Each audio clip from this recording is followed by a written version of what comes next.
Kauli ya Ally Kamwe kuhusiana na kwamba kuna vitu mliviweka kwenye vyumba vya kubadilishia nguo, wakawa wamepata taarifa, ndio maana wakafanya jambo jingine kwenda kutumia nyumba iliyoko nje ya uwanja. Hilo unasemaje? Yes, amesema mpira una taratibu zake. Kama kuna vitu Simba waliweka, sio? Na kama kuna vitu vilikuwepo katika vyumba vyao vya kubadilishia nguo, kamishina wa mchezo si alikuwepo? Kama anathibitisha hilo, wenyeji wende wakaadhibiwe. Sikiliza vizuri. Sisi tulithibitisha uhuni tumefanyiwa Zanzibar. Wakatoka watu kwenda kutetea wakasema pale kulikuwa na kamera. Ndivyo sivyo? Walisema. Na sisi wakati tunathibitisha ile tulikuwa na mhusika wa mchezo.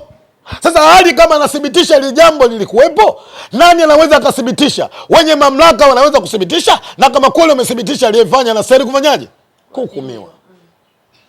Lakini hali wamefanya uhuni na timu yake. Wamefanya uhuni.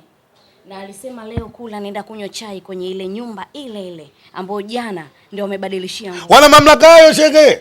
Yanga wana haki ya kufanya chochote kwenye nchi, wasiguswe. Nieleweni nyinyi. Na niliwahi kusema wako watu wachache wanaharibu mpira kwenye nchi. Hamkutaka kunielewa na mkaona mimi nazungumza vitu ambavyo havina msingi, lakini nieleweni, iko siku mtanielewa.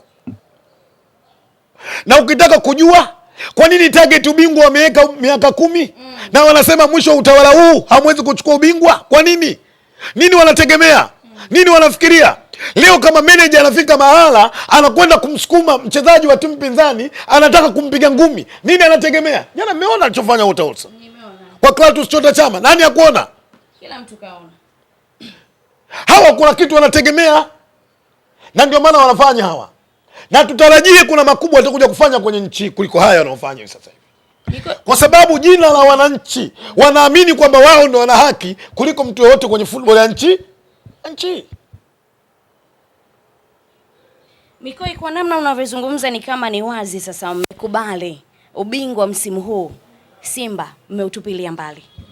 Nimesema hivi, wao wanasema sikiza vizuri lugha hiyo, kwamba watachukua ubingwa ndani ya miaka 10, maana mpaka 2030 ndani ya utawala huu.